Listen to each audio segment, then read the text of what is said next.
ನಾವು ಯಾವ ರೀತಿ ಪ್ರಾರಂಭ ಮಾಡ್ತೀವಿ ಅನ್ನೋದು ಮುಖ್ಯ ಅಲ್ಲ, ಯಾವ ರೀತಿ ಮುಕ್ತಾಯ ಮಾಡ್ತೀವೋ ಅದು ಮುಖ್ಯ.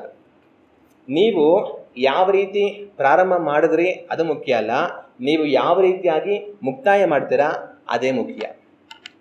ಹಂಗಂದ್ರೆ ಅರ್ಥ ಏನು? ನಾವು ಕರ್ತನಲ್ಲಿ ಬಂದು ನಮ್ಮ ವಿಶ್ವಾಸ ಜೀವಿತದಲ್ಲಿ, ನಮ್ಮ ಈ ಒಂದು ವಿಶ್ವಾಸ ಓಟದಲ್ಲಿ ನಾವು ಯಾವ ರೀತಿ ಪ್ರಾರಂಭ ಮಾಡಿ ಓಡೋದಕ್ಕೆ ಶುರು ಮಾಡಿದ್ವಿ ಅದು ಮುಖ್ಯ ಅಲ್ಲ, ಆದರೆ ಯಾವ ರೀತಿಯಾಗಿ ಓಡಿ ಅದನ್ನು ಮುಕ್ತಾಯ ಮಾಡ್ತೀವಿ ಅದು ಮುಖ್ಯ. ರನ್ನಿಂಗ್ ರೇಸ್ ಎಲ್ಲ ಓಡೋವಂಥ ಸ್ಪರ್ಧೆ ನೀವು ನೋಡಿರ್ಬೋದು. ರನ್ನಿಂಗ್ ರೇಸಲ್ಲಿ ಮಾಡ್ತಾರೆ, ಓಡೋದಕ್ಕಿಂತ ಮುಂಚೆ ಅವರೆಲ್ಲ ಕುತ್ಕೊಂಡಿರ್ತಾರೆ, ಸ್ಟಡಿ ಆಗಿರ್ತಾರೆ, 1 2 3 ಗನ್ನು ಡಮಾರ ಹೊಡಿತಾರೆ, ಅವರೆಲ್ಲ ಓಡೋಕೆ ಶುರು ಮಾಡ್ತಾರೆ. ಆಗ ಓಡುವಾಗ ಕೆಲವರು ಪ್ರಾರಂಭ ಮಾಡಿದ ತಕ್ಷಣ ಮುಂದೆಗಡೆ ಓಡ್ತಾ ಇರ್ತಾರೆ, ಕೆಲವರು ಹಿಂದೆಗಡೆ ಓಡ್ತಾ ಇರ್ತಾರೆ. ಆದರೆ ಅದು ಮುಖ್ಯ ಅಲ್ಲ. ಆದರೆ ಹೋಗ್ತಾ ಹೋಗ್ತಾ ಏನಾಗುತ್ತೆ ಅಂತಂತಂದರೆ, ಕೆಲವರು ಮುಂದೆ ಹೋಗ್ತಾ ಇದ್ದವರು ಆ ಒಂದು ಓಟ ಮುಗಿಯೋಷ್ಟರಲ್ಲಿ ಹಿಂದೆ ಬಂದ್ಬಿಟ್ಟಿರ್ತಾರೆ. ಹಿಂದೆಯಿಂದ ಶುರು ಮಾಡಿದವರು, ಲೇಟಾಗಿ ಶುರು ಮಾಡಿದವರು ಮುಂದೆ ಮುಂದೆ ಹೋಗ್ಬಿಟ್ಟು ಅವರು ಆ ಒಂದು ಅಂತ್ಯವನ್ನು ಮೊದಲಾಗಿ ಮುಗಿಸ್ಬಿಡ್ತಾರೆ.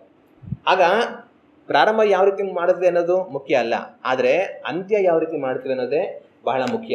ಅದರಿಂದ ಇವತ್ತು ನಾವು ಒಂದು ಕ್ಷಣ ನಮ್ಮ ಬಗ್ಗೆ ಯೋಚನೆ ಮಾಡಬೇಕು. ನಾವು ಯಾವ ರೀತಿ ಪ್ರಾರಂಭ ಮಾಡಿದ್ವಿ, ಯಾವ ರೀತಿ ಮುಕ್ತಾಯ ಮಾಡೋದಕ್ಕಿದ್ದೀವಿ ಅನ್ನೋದನ್ನು ಒಂದು ಕ್ಷಣ ನಾನು ನೀವು ಯೋಚನೆ ಮಾಡುವಂಥವರಾಗಿರಬೇಕು.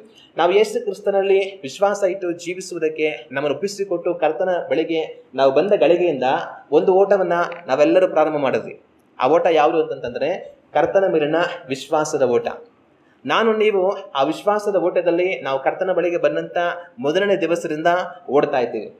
ಆದರೆ ನಾವು ಆ ಓಟವನ್ನು ಪ್ರಾರಂಭ ಮಾಡಿದಾಗ ಯಾವ ರೀತಿ ಪ್ರಾರಂಭ ಮಾಡಿದ್ವಿ ಅನ್ನೋದು ಮುಖ್ಯ ಅಲ್ಲ, ಆದರೆ ಕರ್ತನಲ್ಲಿನ ಆ ವಿಶ್ವಾಸ ಓಟವನ್ನು ನಾವು ಯಾವ ರೀತಿ ಓಡ್ತಾ ಇದ್ದೀವಿ, ಮುಂದೆ ಯಾವ ರೀತಿ ಓಡಿ ಅದನ್ನು ಮುಕ್ತಾಯ ಮಾಡ್ತೀವಿ ಅದೇ ಮುಖ್ಯ. ಅದರಿಂದ ಒಂದು ಕ್ಷಣ ನಿಮ್ಮ ಬಗ್ಗೆ ಇವತ್ತು ನೀವು ಯೋಚನೆ ಮಾಡಿ, ಕರ್ತನಲ್ಲಿನ ನನ್ನ ವಿಶ್ವಾಸ ಓಟವನ್ನು ನಾನು ಯಾವ ರೀತಿ ಪ್ರಾರಂಭ ಮಾಡಿದೆ, ಇವತ್ತು ಯಾವ ರೀತಿ ಓಡ್ತಾ ಇದ್ದೀನಿ, ಮುಂದೆ ಅದನ್ನು ನಾನು ಯಾವ ರೀತಿ ಮುಗಿಸ್ತೀನಿ. ಒಂದು ಕ್ಷಣ ನಿಮ್ಮ ಬಗ್ಗೆ ನೀವೇ ಯೋಚನೆ ಮಾಡಿ. ಯಾವ ರೀತಿಯೆಲ್ಲ ಓಟಗಳನ್ನು ಜನಗಳು ಓಡ್ತಾರೆ. ಕರ್ತನಲ್ಲಿ ವಿಶ್ವಾಸ ಓಟವನ್ನು ಪ್ರಾರಂಭ ಮಾಡುವಂಥ ಜನಗಳು ತರತರವಾಗಿ ಓಡ್ತಾರೆ. ಯಾವ ರೀತಿಯೆಲ್ಲ ಓಡ್ತಾರೆ ಅನ್ನೋದನ್ನು ನಾವು ಕೆಲವೊಂದು ಕಾರ್ಯಗಳನ್ನು ಧ್ಯಾನ ಮಾಡಿ ನೋಡೋಣ. ಮೊದಲಾಗಿ ಕರ್ತನಲ್ಲಿ ಬಂದಂಥ ಜನಗಳು ತಮ್ಮ ವಿಶ್ವಾಸ ಓಟವನ್ನು ಪ್ರಾರಂಭ ಮಾಡುವಾಗ ಕೆಲವರು ಯಾವ ರೀತಿಯಾಗಿ ಓಡ್ತಾರೆ ಅಂತಂದರೆ, ಅವರು ಅದ್ಭುತವಾಗಿ ಪ್ರಾರಂಭ ಮಾಡ್ತಾರೆ, ಆದರೆ ಕೆಟ್ಟದಾಗಿ ಮುಗಿಸ್ತಾರೆ. ಕೆಲವರು ಕರ್ತನ ಬಳಿಗೆ ಬಂದು ತಮ್ಮ ವಿಶ್ವಾಸ ಓಟವನ್ನು ಯಾವ ರೀತಿ ಪ್ರಾರಂಭ ಮಾಡ್ತಾರೆ ಅಂತಂದರೆ ಶ್ರೇಷ್ಠವಾಗಿ ಪ್ರಾರಂಭ ಮಾಡ್ತಾರೆ, ಆದರೆ ಮುಕ್ತಾಯ ಹೆಂಗೆ ಮಾಡ್ತಾರೆ ಅಂತಂತಂದರೆ ಅತ್ಯಂತ ಕೆಟ್ಟದಾಗಿ ಮಾಡ್ತಾರೆ. ನಾವು ದೇವರ ವಾಕ್ಯದಲ್ಲಿ ನೋಡುವಾಗ ಅರಸನಾಗಿರುವಂಥ ಸೊಲೊಮೋನನನ್ನು ನಾವು ಕಾಣ್ತೀವಿ. ಈ ಸೊಲೊಮೋನನ ಬಗ್ಗೆ ನಮ್ಮೆಲ್ಲರಿಗೂ ಚೆನ್ನಾಗಿ ಗೊತ್ತಿರುತ್ತೆ. ದಾವೀದ ದೇವರನ್ನ ಭಯಭಕ್ತಿಯಿಂದ ಸೇವಿಸಿದಂಥ ಒಂದು ಮನುಷ್ಯ. ತನ್ನ ನಂತರ ಸೊಲೊಮೋನನಿಗೆ ರಾಜ್ಯ ಅಧಿಕಾರ ಬರುತ್ತೆ. ಈ ರಾಜ್ಯ ಅಧಿಕಾರಕ್ಕೆ ತಾನು ಬಂದ ನಂತರ ತನ್ನ ದೇವರ ಬಳಿಯಲ್ಲಿ ಹೋಗಿ ಯಜ್ಞಗಳನ್ನು ಮಾಡಿ ಪ್ರಾರ್ಥನೆ ಮಾಡ್ತಾನೆ.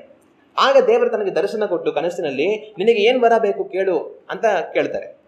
ಆಗ ಸೊಲೊಮೋನ್ ಏನು ಮಾಡ್ತಾನೆ ಅಂತಂತಂದರೆ ದೇವರ ಬಳಿಯಲ್ಲಿ ತಾನು ಪ್ರಾರ್ಥನೆ ಮಾಡ್ತಾ, ಸ್ವಾಮಿ ನೀನು ಈ ಜನಗಳನ್ನೆಲ್ಲ ಆಳ್ವಿಕೆ ಮಾಡೋದಕ್ಕೆ ನನಗೆ ಒಳ್ಳೆ ಜ್ಞಾನ ತಿಳುವಳಿಕೆ ನನಗೆ ಅರಿವನ್ನು ಕೊಡು, ಈ ಜನಗಳಿಗೆ ಸರಿಯಾಗಿ ನ್ಯಾಯ ತೀರಿಸೋದಕ್ಕೆ, ಈ ಜನಗಳನ್ನು ಸರಿಯಾಗಿ ನಡೆಸೋದಕ್ಕೆ ನನಗೆ ಜ್ಞಾನವನ್ನು ಕೊಡು ಸ್ವಾಮಿ ಅಂತ ಪ್ರಾರ್ಥನೆ ಮಾಡ್ತಾರೆ. ಆಗ ಆ ರೀತಿಯಾಗಿ ಸೊಲೊಮೋನ್ ಹೇಳಿದಾಗ ದೇವರಿಗೆ ತುಂಬ ಸಂತೋಷ ಆಗುತ್ತೆ. ಯಾಕಂದರೆ ದೇವರು ತನ್ನ ಬಳಿಯಲ್ಲಿ ಬಂದು ನಿನಗೇನು ಬೇಕು ಕೇಳಿಕೊ ಅಂತ ಹೇಳುವಾಗ ಸೊಲೊಮೋನ್ ಏನು ಬೇಕಾದರೂ ಕೇಳ್ಬೋದಾಗಿತ್ತು. ಸರಿ, ಇವತ್ತು ನಿಮ್ಮನ್ನು ಪ್ರಶ್ನೆ ಕೇಳ್ತೀನಿ. ನಿಮಗೆ ದೇವರು ದರ್ಶನ ಕೊಟ್ಟು ಮಗನೇ ಮಗಳೇ ನಿನಗೇನು ಬೇಕು ಕೇಳಿಕೊ ಅಂತ ಹೇಳಿದ್ರೆ ನೀವೇನು ಕೇಳ್ತೀರಾ? ನಿಮ್ಮನ್ನು ಕೇಳಿದ್ರೆ ನೀವೇನು ಹೇಳ್ತೀರಾ? ಏನು ಬೇಡ ಸ್ವಾಮಿ ಅಂತ ಹೇಳ್ತೀರಾ? ಇಲ್ಲಾಂದರೆ ದೊಡ್ಡ ಲಿಸ್ಟ್ ತೆಗಿತೀರಾ, ಸ್ವಾಮಿ ನೋಡಿ ಸ್ವಾಮಿ ಅದು ಬೇಕು ಸ್ವಾಮಿ ಇದು ಬೇಕು ಸ್ವಾಮಿ ಅಂತ. ಸರಿ, ನೀವೇನು ಬೇಕಾದ್ರೂ ಹೇಳ್ಬೋದು, ಯೋಚನೆ ಮಾಡಿ ಏನು ಹೇಳ್ಬೋದು ನೀವು ಅಂತ ಅಂದ್ಬಿಟ್ಟು. ಆದರೆ ಸೊಲೊಮೋನ್ ಒಂದು ಮಾತು ಹೇಳ್ದ. ಏನು ಹೇಳ್ದ? ದೇವರೇ ನನಗೆ ಜ್ಞಾನ ಬೇಕು ಅಂತ. ಆದರೆ ಸೊಲೊಮೋನು ಅಲ್ಲಿ ಕೇಳಿದಂಥ ಸಂದರ್ಭದಲ್ಲಿ ತನ್ನ ಸ್ವಾರ್ಥಕ್ಕಾಗಿ ಏನನ್ನು ಕೇಳಲಿಲ್ಲ, ತಾನು ಜ್ಞಾನವನ್ನು ಕೇಳ್ದ. ಆ ಜ್ಞಾನವನ್ನು ಕೇಳಿದೇನಕ್ಕೋಸ್ಕರ, ದೇವರೇ ಇವರೆಲ್ಲ ನಿನ್ನ ಜನಗಳು, ಇದು ವಿಶಾಲವಾದ ದೇಶ, ದೊಡ್ಡ ಜನಾಂಗ, ಈ ಜನಾಂಗವನ್ನು ಆಳ್ವಿಕೆ ಮಾಡೋದಕ್ಕೆ ನನಗೆ ಜ್ಞಾನ ಬೇಕು, ಅವರಿಗೆ ಸರಿಯಾಗಿ ನ್ಯಾಯ ತೀರಿಸೋದಕ್ಕೆ ನನಗೆ ಅರಿವು ಬೇಕು ಅಂತ ಆ ಜನಗಳನ್ನು ಸರಿಯಾಗಿ ಆಳ್ವಿಕೆ ಮಾಡಿ ದೇವರ ಚಿತ್ತರಂತೆ ದೇಶವನ್ನು ಮುನ್ನಡೆಸೋದಕ್ಕೆ ತಾನು ಜ್ಞಾನವನ್ನು ಕೇಳ್ದ. ಅಲ್ಲಿ ತನ್ನ ಸ್ವಂತಕ್ಕಾಗಿ ಏನೂ ಸಹ ಇಲ್ಲ. ತನಗೆ ವಿಶೇಷವಾದ ಜ್ಞಾನ ಇದ್ರೆ ಏನಾಗುತ್ತೆ? ಜನಗಳಿಗೆ ಒಳ್ಳೇದಾಗುತ್ತೆ. ರಾಜನಿಗೆ ಬುದ್ಧಿ ಇಲ್ಲ ಅಂದರೆ ಜನಗಳಿಗೆ ಕಷ್ಟ ಆಗುತ್ತೆ. ಅದರಿಂದ ನಾವೇನು ಮಾಡಬೇಕು? ನಮ್ಮ ದೇಶದ ನಮ್ಮ ರಾಜ್ಯಗಳ ಅಧಿಕಾರಿಗಳಿಗೆ ಒಳ್ಳೆಯ ಜ್ಞಾನವನ್ನು ಕರ್ತನ ಕೊಡಲಿ ಅಂತ ನಾವು ಪ್ರಾರ್ಥನೆ ಮಾಡಬೇಕು. ಆಗ ಅವನು ಜ್ಞಾನವನ್ನು ಕೇಳಿದ, ದೇವರಿಗೆ ತುಂಬ ಸಂತೋಷ ಆಯಿತು. ಆಮೇಲೆ ದೇವರೇ ಹೇಳ್ತಾರೆ, ಸೊಲೊಮೋನ್ ನಿನಗೇನು ಬೇಕಂತ ನಾನು ಕೇಳಿದಾಗ ನೀನು ಏನು ಬೇಕಾದ್ರೂ ಕೇಳ್ಬೋದಾಗಿತ್ತು. ಏನು ಕೇಳ್ಬೋದಾಗಿತ್ತು? ಐಶ್ವರ್ಯವನ್ನು ಕೇಳ್ಬೋದಾಗಿತ್ತು. ದೇವರೇ ನನಗೆ ತುಂಬ ಐಶ್ವರ್ಯ ಕೊಡು ಸ್ವಾಮಿ ಅಂತ ಐಶ್ವರ್ಯನ ಕೇಳ್ಬೋದಾಗಿತ್ತು. ಇಲ್ಲಾಂದರೆ ದೇವರೇ, ರಾಜರಿಗೆ ತುಂಬ ಭಯ ಇರುತ್ತೆ. ಏನು ಭಯ? ಯಾರು ಬೇಕಾದರೂ ಯಾವಾಗ ಬೇಕಾದ್ರೂ ಅವ್ರ ಮೇಲೆ ಯುದ್ಧ ಮಾಡಿ ಅವ್ರನ್ನ ಸಾಯಿಸ್ಬಿಡ್ಬೋದು ಹಿಡ್ಕೊಂಡು. ಇಲ್ಲ ಅಂತಂದರೆ ಅವ್ರ ಜೊತೆಲಿರುವಂಥವ್ರೇ ಯಾರಾದರೂ ಅವ್ರ ವಿರುದ್ಧವಾಗಿ ಕುತಂತ್ರ ಮಾಡಿ ಒಳಸಂಚೆ ಮಾಡಿ ಅವ್ರನ್ನ ಕೊಲೆ ಮಾಡಿಬಿಡ್ಬೋದು. ಯಾಕಂದ್ರೆ ರಾಜ ಅಲ್ವಾ, ಅವ್ನು ಕೊಲೆ ಮಾಡಿಬಿಟ್ರೆ ಅವ್ನ ಸ್ಥಾನದಲ್ಲಿ ನಾನು ಕೂತ್ಕೊಂಡ್ಬಿಡ್ಬೋದು, ನಾನು ರಾಜ ಅಂತ. ಯಾವಾಗ ನಮ್ಮ ಪ್ರಾಣ ಹೋಗ್ಬಿಡುತ್ತೋ ಅನ್ನೋ ಆತಂಕ ಅವ್ರಿಗಿರುತ್ತೆ. ಆಗ ನೀನು ದೇವರೇ ನನಗೆ ದೀರ್ಘ ಆಯುಷ್ ಕೊಡು, ನನ್ನ ಪ್ರಾಣಕ್ಕೆ ಏನು ಅಪಾಯ ಆಗಬಾರ್ದು, ನನಗೆ ಐಶ್ವರ್ಯ ಕೊಡು ಅಂತೆಲ್ಲ ನೀನೇನು ಕೇಳಲಿಲ್ಲ. ನೀನು ನನ್ನ ಜನಗಳಿಗಾಗಿ ಜ್ಞಾನವನ್ನು ಕೇಳಿದೆ, ಅದರಿಂದ ನಾನೇನು ಮಾಡ್ತೀನಿ, ನೀನು ಕೇಳದಿರುವುದನ್ನು ಕೊಡ್ತೀನಿ. ನಿನಗೆ ನೀನು ಕೇಳಿದ ಹಾಗೆ ವಿಶೇಷವಾದ ಜ್ಞಾನ ಕೊಡ್ತೀನಿ, ಐಶ್ವರ್ಯಗಳನ್ನು ಕೊಡ್ತೀನಿ. ನೀನು ನನ್ನ ಆಜ್ಞೆಗಳನ್ನು ಕೈಗೊಂಡು ನಡೀತಾ ಇದ್ರೆ ನಿನ್ನ ಆಯುಷ್ಯನ ನಾನು ಹೆಚ್ಚಿಗೆ ಮಾಡ್ತೀನಿ ಅಂತ ದೇವರು ಹೇಳ್ತಾರೆ. ಆಗ ಸೊಲೊಮೋನನ ಪ್ರಾರಂಭ ಯಾವ ಥರ ಇತ್ತು? ಸೊಲೊಮೋನನ ಪ್ರಾರಂಭ ಅದ್ಭುತವಾಗಿತ್ತು. ದೇವರು ತನ್ನನ್ನು ಯಾವ ವರ ಬೇಕಂತ ಕೇಳಿಕೊಳ್ಳುವಾಗ ತನ್ನ ಸ್ವಾರ್ಥಕ್ಕಾಗಿ ಏನು ಕೇಳಿಕೊಳ್ಳದೆ ತನ್ನ ಜನಗಳನ್ನು ನಡೆಸುವುದಕ್ಕಾಗಿ ಜ್ಞಾನವನ್ನು ಕೇಳಿಕೊಂಡು ದೇವರದನ್ನು ಮೆಚ್ಚಿ ದೇವರ ಐಶ್ವರ್ಯವನ್ನು ಕೊಟ್ಟು ಜ್ಞಾನವನ್ನು ಕೊಟ್ಟು ಭೂಲೋಕದಲ್ಲೇ ತನಗಿಂತ ಜ್ಞಾನಿ ಯಾರಿಲ್ಲ, ತನಗಿಂತ ಐಶ್ವರ್ಯವಂತನ ಯಾರು ಇಲ್ಲ ಅಂತ ಮಾಡಿ, ನೀನು ನನ್ನಲ್ಲಿ ಭಯಭಕ್ತಿಯಿಂದ ಇರುವಾಗ ನಾನು ನಿನಗೆ ಆಯುಷ್ಯನ ಹೆಚ್ಚಾಗಿ ಕೊಡ್ತೀನಿ ಅಂತ ದೇವರು ವಾಗ್ದಾನ ಮಾಡ್ತಾರೆ. ಆಗ ಸೊಲೊಮೋನನ ಪ್ರಾರಂಭ ಎಂಥದ್ದು? ಮಹಿಮಾದ್ಭುತವಾದ ಪ್ರಾರಂಭ. ಯಾರೆಲ್ಲ ತನ್ನ ಸಾಕ್ಷಿಯನ್ನು ಕೇಳಿದಾಗ ಎಲ್ಲರೂ ಸಂತೋಷ ಪಡ್ತಾರೆ. ಆಹಾ, ಸೊಲೊಮೋನ್ ಎಂಥ ಮನುಷ್ಯಪ್ಪ, ದೇವರು ತನಗೆ ಏನು ಬೇಕು ಅಂತ ಕೇಳಿದಾಗ, ಸಕಲವನ್ನು ಉಂಟು ಮಾಡಿರುವ ಸರ್ವಲೋಕದ ಒಡೆಯನು ನಿನಗೆ ಏನು ಬೇಕು ಅಂತ ಕೇಳಿದಾಗ ತನಗಾಗಿ ಏನನ್ನು ಕೇಳಿಕೊಳ್ಳಲಿಲ್ಲ, ತನ್ನ ಜನಗಳಿಗಾಗಿ ಜ್ಞಾನವನ್ನು ಕೇಳಿಕೊಂಡ. ಎಂಥ ರಾಜ! ಇಂಥ ರಾಜ ಯಾರಿಗಾರು ಸಿಗ್ತಾನ? ಅದ್ಭುತವಾದ ಪ್ರಾರಂಭ. ಆದರೆ ಅದೇ ಸೊಲೊಮೋನನ ಅಂತ್ಯ ಯಾವ ಥರ ಆಯಿತು? ಕಾಲಗಳು ಕಳೀತಾ ಕಳೀತಾ ತಾನು ದೇವರಿಗೋಸ್ಕರ ಆಲಯ ಕಟ್ತಾನೆ, ಅರಮನೆಗಳು ಕಟ್ತಾನೆ, ಸಕಲವನ್ನು ಕಟ್ತಾನೆ. ತನ್ನ ಜ್ಞಾನ, ತಿಳುವಳಿಕೆ, ಐಶ್ವರ್ಯ, ತನ್ನ ಮಹಿಮೆ ಎಲ್ಲ ಕಡೆಗಳಲ್ಲಿ ಹರಡಿಕೊಳ್ಳುತ್ತೆ. ಎಲ್ಲ ಕಡೆಗಳಲ್ಲಿ ಹರಡಿಕೊಳ್ಳುವಾಗ ಎಲ್ಲ ಕಡೆಗಳಲ್ಲಿ ಜನಗಳು ಬರ್ತಾರೆ ತನ್ನನ್ನು ನೋಡೋದಕ್ಕೆ ಅಂತ. ಆಗೇನು ಮಾಡ್ತಾರೆ? ಎಲ್ಲರೂ ತನ್ನೊಟ್ಟಿಗೆ ಸಂಬಂಧವನ್ನು ಬೆಳೆಸಬೇಕಂತ ಇಷ್ಟಪಡ್ತಾರೆ. ಆಗ ಏನು ಮಾಡ್ತಾನೆ? ತಾನು ಎಲ್ಲ ಜನಾಂಗಗಳಿಂದ ಸ್ತ್ರೀಯರನ್ನ ಮದುವೆ ಆಗ್ತಾನೆ. ಈ ಮದುವೆ ಆದ ನಂತರ ಏನಾಗುತ್ತೆ? ಅನೇಕ ವರ್ಷಗಳು ಕಳೆದು ವಯಸ್ಸಾಗುವಂಥ ಕಾಲಗಳಲ್ಲಿ ತಾನು ಮದುವೆ ಆದಂಥ ಅನೇಕ ಜನಾಂಗಗಳ ಸ್ತ್ರೀಯರು ತನ್ನನ್ನು ದೇವರ ಭಕ್ತಿಯಿಂದ ಬೀಳಿಸ್ಬಿಡ್ತಾರೆ. ತನ್ನನ್ನು ಅನ್ಯ ದೇವರುಗಳನ್ನ ಸೇವಿಸುವಂಥ ವ್ಯಕ್ತಿಯಾಗಿ ಮಾಡಿಬಿಡ್ತಾರೆ. ಯಾವ ಕೈಗಳು ದೇವರಿಗಾಗಿ ಆಲಯವನ್ನು ಕಟ್ಟಿದವೋ ಅದೇ ಕೈಗಳು ಅನ್ಯ ದೇವರುಗಳಿಗೆ, ಆ ಸ್ತ್ರೀಯರಿಗೋಸ್ಕರವಾಗಿ ಆಲಯಗಳನ್ನು ಕಟ್ಟಿಕೊಡುವಂಥ ಪರಿಸ್ಥಿತಿ ಬಂದ್ಬಿಡುತ್ತೆ. ದೇವರು ಸೊಲೊಮೋನನ ಹತ್ರ 2 ಸರಿ ಮಾತಾಡ್ತಾರೆ. 2 ಸರಿ ಮಾತಾಡಿ ಸೊಲೊಮೋನನ್ನು ಎಚ್ಚರಿಸಿದ್ರು ಸಹ ದೇವರ ಎಚ್ಚರಿಕೆಗೆ ಸೊಲೊಮೋನನು ಕಿವಿ ಕೊಡೋದಿಲ್ಲ. ಆಗ ಸೊಲೊಮೋನನ ಪ್ರಾರಂಭ ಅದ್ಭುತವಾದ ಪ್ರಾರಂಭ. ನೋಡಿದವರೆಲ್ಲ ಏನು ಅನ್ಕೊಬೋದು? ಆಹಾ, ಸೊಲೊಮೋನನು ರಾಜನು ಪ್ರಾರಂಭದಲ್ಲೇ ಈ ಥರ ಅವನು ಪ್ರಾರಂಭ ಮಾಡಿದ್ದಾನೆ ತನ್ನ ಆಳ್ವಿಕೆ ಅಂತಂದ್ರೆ ಅವನ ಅಂತ್ಯ ಹೆಂಗಿರ್ಬೋದು? ಇನ್ನು ಅವನ ರಾಜ್ಯ ತಾನು ಆಳುವವರೆಗೂ ಯಾವ ರೀತಿಯಾಗಿ ಆಳ್ಬೋದು? ಆದರೆ ಯಾವ ರೀತಿ ಆಯಿತು? ಹೋಗ್ತಾ ಹೋಗ್ತಾ ಎಲ್ಲ ಕೆಟ್ಟೋಯ್ತು. ಅಂತ್ಯ ಕೆಟ್ಟದಾಗಿತ್ತು. ಆಗ ಕೆಲವರು ಏನು ಮಾಡ್ತಾರೆ ಅಂತಂದರೆ ಅದ್ಭುತವಾಗಿ ಪ್ರಾರಂಭ ಮಾಡ್ತಾರೆ. ನೋಡಿದವರೆಲ್ಲ ಆಶ್ಚರ್ಯ ಪಡಬೇಕು, ನೋಡಿದವರೆಲ್ಲ ಓಹೋ ಓಹೋ ಅನ್ಬೇಕು. ಆದರೆ ಅವರ ಅಂತ್ಯ ಕೆಟ್ಟದಾಗಿ ಹೋಗುತ್ತೆ. ಆದರೆ ಈ ವಾಕ್ಯವನ್ನು ನಾವು ಇವತ್ತು ಧ್ಯಾನ ಮಾಡುವಂಥ ಈ ಸಂದರ್ಭದಲ್ಲಿ ನಮ್ಮ ಓಟ ಯಾವ ರೀತಿಯಾಗಿದೆ ಅನ್ನೋದನ್ನು ಯೋಚನೆ ಮಾಡಬೇಕು. ನಾವು ಯಾವ ರೀತಿಯಾಗಿ ಪ್ರಾರಂಭ ಮಾಡಿದ್ದೇವೆ ಅನ್ನೋದನ್ನು ಯೋಚನೆ ಮಾಡಬೇಕು. ಒಂದು ವೇಳೆ ನಾವು ಶ್ರೇಷ್ಠವಾಗಿ ಪ್ರಾರಂಭ ಮಾಡಿರಬಹುದು ಸೊಲೊಮೋನನಂತೆ, ಆದರೆ ಇವತ್ತು ಯಾವ ಥರ ಓಡ್ತಾ ಇದ್ದೀವಿ, ನಾಳೆ ಯಾವ ರೀತಿ ಮುಕ್ತಾಯ ಮಾಡ್ತೀವಿ, ಅದ್ರ ಕಡೆ ನಮಗೆ ಗಮನ ಇರಬೇಕು. ಪ್ರಾರಂಭದಲ್ಲಿ ಎಲ್ಲರಿಗಿಂತ ವೇಗವಾಗಿ ಓಡಿದ ಮಾತ್ರಕ್ಕೆ ನಾನು ವೇಗವಾಗಿ ಮುಗಿಸ್ತೀನಿ ಅಂತ ಅರ್ಥ ಅಲ್ಲ. ಪ್ರಾರಂಭದಲ್ಲಿ ಎಲ್ಲರಿಗಿಂತ ಮುಂದೆ ಓಡಿದ ಮಾತ್ರಕ್ಕೆ ನಾನು ಕಡೆಗೆ ಎಲ್ಲರಿಗಿಂತ ಮುಂದೆ ಓಡಿ ಮುಗಿಸ್ತೀನಿ ಅಂತ ಅರ್ಥ ಅಲ್ಲ. ನಾನು ಪ್ರಾರಂಭದಲ್ಲಿ ಎಲ್ಲರಿಗಿಂತ ಮುಂದೆ ಬಂದ್ಬಿಟ್ಟಿದ್ದೀನಿ, ನಾನೇ ಮುಂದೆ ಹೋಗಿ ಜಯಿಸೋದಂತ ಅಂದ್ಕೊಂಡ್ರೆ ಅವನು ತಪ್ಪಿ ಹೋಗ್ತಾನೆ. ಅದರಿಂದ ನಾವು ನಮ್ಮ ಓಟದ ಬಗ್ಗೆ ಗಮನವಾಗಿ ಇರಬೇಕು. ಇವತ್ತು ಸಹ ಅನೇಕರು ಈ ಸೊಲೊಮೋನನ ರೀತಿಯಲ್ಲೇ ಇರ್ತಾರೆ. ಹಂಗಂದ್ರೆ ಓಟವನ್ನು ಶ್ರೇಷ್ಠವಾಗಿ ಪ್ರಾರಂಭ ಮಾಡಿರ್ತಾರೆ, ಆದರೆ ಹೋಗ್ತಾ ಹೋಗ್ತಾ ಹೋಗ್ತಾ ಅವ್ರ ಓಟ ಕೆಟ್ಟೋಗಿರುತ್ತೆ. ಹಂಗಂದ್ರೆ ಕರ್ತನಲ್ಲಿ ಪ್ರಾರಂಭದಲ್ಲಿ ಅವ್ರು ಬರುವಾಗ ಅಧಿಕವಾದ ನಂಬಿಕೆ, ಅಧಿಕವಾದ ವಿಶ್ವಾಸ, ದೇವರ ಮೇಲಿನ ಅಧಿಕವಾದ ಪ್ರೀತಿ, ದೇವರ ಮೇಲೆ ಅಧಿಕವಾದ ಭಕ್ತಿ, ಎಲ್ಲ ಕಡೆಗಳಲ್ಲಿ ಓಡಾಡ್ತಾ ಇರ್ತಾರೆ. ಕರ್ತನಿಗೋಸ್ಕರ ಉತ್ಸಾಹವಾಗಿ ಅವರು ನಡೀತಾ ಇರ್ತಾರೆ. ಎಲ್ಲ ಕಡೆಗಳಲ್ಲಿ ಅವ್ರು ಸಾಕ್ಷಿ ಹೇಳ್ತಾ ಇರ್ತಾರೆ. ಎಲ್ಲರಿಗೂ ದೇವರಲ್ಲಿ ನಂಬಿಕೆಯಿಂದ ದೃಢವಾಗಿ ಜೀವಿಸಿ ಎಂಬುದಾಗಿ ಕರ್ತನ ಪರವಾಗಿ ಎಲ್ಲರ ಹತ್ರ ಮಾತಾಡ್ತಾ ಇರ್ತಾರೆ. ಆದರೆ ವರ್ಷಗಳು ಕಳೀತಾ ಕಳೀತಾ ಕಳೀತಾ ಅವ್ರ ನಂಬಿಕೆ ಬಿದ್ದೋಗುತ್ತೆ. ಅವ್ರ ಸಾಕ್ಷಿಯನ್ನು ಉಳಿಸಿಕೊಳ್ಳದೆ ಹೋಗ್ತಾರೆ. ಅವ್ರ ಓಟದಲ್ಲಿ ಅವರು ಬಿದ್ದು ಹೋಗ್ತಾರೆ. ಪೂರ್ವ ಪಾಪಗಳಿಗೆ ಹಿಂತಿರುಗಿ ಬಿಡ್ತಾರೆ. ಇನ್ನು ಅವರು ಮೊದಲು ಮಾಡುತ್ತಿದ್ದಂಥ ಪೂರ್ವ ಪಾಪಗಳಿಗಿಂತಲೂ ಇನ್ನೂ ಹೆಚ್ಚಿನ ಪಾಪಗಳನ್ನು ಮಾಡುವಂಥವர்களಾಗಿ ಬದಲಾಗಿ ಹೋಗ್ತಾರೆ. ಆರಂಭ ಶ್ರೇಷ್ಠ, ಆದರೆ ಅಂತ್ಯ ದುರಂತವಾಗಿ ಮುಗಿದು ಬಿಡುತ್ತೆ. ಇವತ್ತು ನಮ್ಮ ಓಟ ಯಾವ ರೀತಿಯಾಗಿದೆ ಅನ್ನೋದನ್ನ ನಾವೊಂದು ಕ್ಷಣ ಯೋಚನೆ ಮಾಡೋಣ. ನಾವೊಂದು ವೇಳೆ ಶ್ರೇಷ್ಠವಾಗಿ ಪ್ರಾರಂಭ ಮಾಡಿರ್ಬೋದು, ದೇವರ ಮೇಲಿನ ಅಧಿಕವಾದ ನಂಬಿಕೆಯಿಂದ, ಪ್ರೀತಿಯಿಂದ, ಭಕ್ತಿಯಿಂದ ನಾವು ಪ್ರಾರಂಭ ಮಾಡಿರ್ಬೋದು. ಚೆನ್ನಾಗಿ ಪ್ರಾರ್ಥನೆ ಮಾಡುವಂಥವರು, ದೇವರ ವಾಕ್ಯವನ್ನು ಓದುವವರು, ದೇವರನ್ನ ಆಸಕ್ತಿಯಿಂದ ಸೇವಿಸುವಂಥವರುಗಳಾಗಿ ನಾವು ಪ್ರಾರಂಭ ಮಾಡಿರಬಹುದು. ಆದರೆ ಇವತ್ತು ಯಾವ ರೀತಿಯಾಗಿ ಇದ್ದೇವೆ? ಆವತ್ತು ಪ್ರಾರಂಭ ಮಾಡಿದಂಥ ಭಕ್ತಿ ಇವತ್ತಿದೆಯಾ? ಆವತ್ತು ಪ್ರಾರಂಭ ಮಾಡಿದಂಥ ನಂಬಿಕೆ ಇವತ್ತಿದೆಯಾ? ಆವತ್ತು ಪ್ರಾರಂಭ ಮಾಡಿದಂಥ ಕರ್ತನ ಮೇಲಿನ ಪ್ರೀತಿ ಇವತ್ತಿದೆಯಾ? ಆವತ್ತು ಪ್ರಾರಂಭ ಮಾಡಿದಂಥ ಪ್ರಾರ್ಥನೆ, ವಾಕ್ಯ, ಧ್ಯಾನ ಇವತ್ತಿದೆಯಾ? ಆವತ್ತು ಕರ್ತನನ್ನ ಸೇವಿಸಿದಂಥ ಸೇವನೆ ಇವತ್ತು ಇದೆಯಾ? ನಮ್ಮ ಓಟ ಯಾವ ರೀತಿಯಾಗಿದೆ? ಆವತ್ತು ಯಾವ ವೇಗದಲ್ಲಿ ನಾವು ಓಡುವುದಕ್ಕೆ ಪ್ರಾರಂಭ ಮಾಡಿದ್ವಿ, ಅದೇ ವೇಗ ಇವತ್ತು ಸಹ ಇದೆಯಾ? ಅನೇಕರಲ್ಲಿ ಆ ವೇಗ ಇರೋದಿಲ್ಲ. ಅವ್ರ ಓಟ ಕಾಲಗಳು ಕಳೀತಾ ಕಳೀತಾ ಕಳೀತಾ ಅದು ಕುಂಠಿತವಾಗ್ತಾ ಇರುತ್ತೆ. ಅನೇಕರ ಜೀವಿತ ಇದೇ ರೀತಿಯಾಗಿದೆ. ಅನೇಕರು ಶ್ರೇಷ್ಠವಾಗಿ ಪ್ರಾರಂಭ ಮಾಡಿ ಅವರು ಕೆಟ್ಟದಾಗಿ ಮುಗಿಸ್ಬಿಡ್ತಾರೆ. ಆದರೆ ನಾನು ನೀವು ಆ ರೀತಿಯಾಗಿ ಇರಬಾರದು. ಹಲ್ಲೆಲೂಯಾ. ನಾವು ಶ್ರೇಷ್ಠವಾಗಿ ಪ್ರಾರಂಭ ಮಾಡಿ ಕಡಿಮೆ ಆಗಬಾರದು. ಆ ಶ್ರೇಷ್ಠತೆಯಲ್ಲಿ ಇನ್ನೂ ಹೆಚ್ಚಾಗಿ ಕರ್ತನೊಡನೆ ಸಂಚರಿಸುವಂಥವர்களಾಗಿ ಒಂದು ದಿವಸ ಕರ್ತನ ಬಳಿಗೆ ನಾವು ಹೋಗಬೇಕು. ಹಲ್ಲೆಲೂಯಾ. ನಮ್ಮ ಓಟ ಯಾವ ರೀತಿಯಾಗಿದೆ ನಾವು ಯೋಚನೆ ಮಾಡೋಣ. ಒಂದು ವೇಳೆ ನಾವು ಕಡಿಮೆ ಆಗಿದ್ದರೆ ಇವತ್ತೇ ದೇವರಿಗೆ ಒಪ್ಪಿಸಿಕೊಟ್ಟು ಮನ ತಿರುಗಿ ನಮ್ಮ ಪೂರ್ವ ಓಟಕ್ಕೆ ನಾವು ಓಡೋಣ. ದೇವರು ನಮಗೆ ಸಹಾಯ ಮಾಡಲಿ. ಆಗ ಕೆಲವರು ಶ್ರೇಷ್ಠವಾಗಿ ಪ್ರಾರಂಭ ಮಾಡಿ ಕೆಟ್ಟದಾಗಿ ಮುಗಿಸ್ಬಿಡ್ತಾರೆ. ಮತ್ತೆ ಇನ್ನೂ ಒಂದು ರೀತಿಯಾಗಿ ಓಡುವಂಥವ್ರು ಇರ್ತಾರೆ. ಇವರು ಯಾವ ರೀತಿಯಾಗಿ ಅಂತಂತಂದ್ರೆ ಕೆಟ್ಟದಾಗಿ ಪ್ರಾರಂಭ ಮಾಡ್ತಾರೆ, ಆದರೆ ಶ್ರೇಷ್ಠವಾಗಿ ಮುಗಿಸ್ತಾರೆ. ಕೆಟ್ಟದಾಗಿ ಪ್ರಾರಂಭ ಮಾಡ್ತಾರೆ, ಆದರೆ ಅವರ ಅಂತ್ಯ ಶ್ರೇಷ್ಠವಾಗಿ ಮುಕ್ತಾಯ ಆಗುತ್ತೆ. ನಾವು ಶ್ರೇಷ್ಠವಾಗಿ ಪ್ರಾರಂಭ ಮಾಡಿ ಎಲ್ಲರೂ ಆಶ್ಚರ್ಯಪಡೋ ಹಾಗೆ ಮಾಡಿ ಕೆಟ್ಟದಾಗಿ ಮುಗಿಬಾರದು. ಆದರೆ ನಾವು ಕೆಟ್ಟದಾಗಿ ಪ್ರಾರಂಭ ಮಾಡೋದು ಸಹ ಶ್ರೇಷ್ಠವಾಗಿ ಮುಗಿಸಬೇಕು. ದೇವರ ವಾಕ್ಯದಲ್ಲಿ ನಾವು ಪೇತ್ರನನ್ನು ನಾವು ಕಾಣ್ತೇವೆ. ಪೇತ್ರನು ಒಬ್ಬ ಮೀನು ಹಿಡಿಯುವಂಥ ವ್ಯಕ್ತಿಯಾಗಿದ್ದ. ಗಲಿಲಾಯ ಪ್ರಾಂತ್ಯದಲ್ಲಿ ವಾಸ ಮಾಡ್ತಾ ಇದ್ದ. ತನಗೆ ವಿದ್ಯಾಭ್ಯಾಸ ಇಲ್ಲ, ತನಗೆ ಶಾಸ್ತ್ರಗಳ ಕುರಿತಾಗಿ ಅಷ್ಟು ಜ್ಞಾನವೂ ಸಹ ಇಲ್ಲ. ಆದರೆ ಒಂದು ದಿವಸ ಯೇಸು ಕ್ರಿಸ್ತನು ತನ್ನನ್ನು ಭೇಟಿ ಮಾಡ್ತಾರೆ. ತನ್ನನ್ನು ಭೇಟಿ ಮಾಡಿ ನನ್ನನ್ನು ಹಿಂಬಾಲಿಸುವಂತ ಕರೀತಾರೆ. ತಾನು ಹಿಂಬಾಲಿಸ್ತಾನೆ, ತನ್ನ ಜೊತೆ ಬೇರೆಯವರು ಸಹ ಹಿಂಬಾಲಿಸ್ತಾರೆ. ಆದರೆ ಯೇಸು ಕ್ರಿಸ್ತನೊಟ್ಟಿಗೆ ಪೇತ್ರನು ಸಂಚರಿಸ್ತಾ ಇರ್ತಾನೆ. ಆದರೆ ಪೇತ್ರನ ಕ್ರಿಸ್ತನೊಟ್ಟಿಗಿನ ಈ ಒಂದು ಓಟ ಪ್ರಾರಂಭದಲ್ಲಿ ತುಂಬಾ ಕೆಟ್ಟದಾಗಿರುತ್ತೆ. ಪೇತ್ರ ವಿಶ್ವಾಸದಲ್ಲಿ ಬಲಹೀನವಾಗಿರ್ತಾನೆ, ಅಲ್ಪ ವಿಶ್ವಾಸಿ ಆಗಿರ್ತಾನೆ, ನಂಬಿಕೆ ಇಲ್ಲದವನಾಗಿರ್ತಾನೆ, ತಾನು ಬಲಹೀನನಾಗಿರ್ತಾನೆ. ಒಂದ್ಸರಿ ಅವರು ಸಮುದ್ರದಲ್ಲಿ ಪ್ರಯಾಣ ಮಾಡ್ತಾ ಹೋಗ್ತಾ ಇರುವಾಗ ಯೇಸು ಕ್ರಿಸ್ತನ ಇರೋದಿಲ್ಲ. ಸಮುದ್ರ ಅಲ್ಲೆಲ್ಲ ಕಲ್ಲಲ್ಲ ಆಗ್ತಾ ಇರುತ್ತೆ. ಪೇತ್ರನು ಬೇರೆ ಶಿಷ್ಯಂದ್ರೆಲ್ಲ ಸಮುದ್ರದಲ್ಲಿ ದೋಣಿಯಲ್ಲಿ ಪ್ರಯಾಣ ಮಾಡ್ತಾ ಇರ್ತಾರೆ. ಮುಳುಗೋ ಹಾಗ ಆಗ್ತಾ ಇರುತ್ತೆ.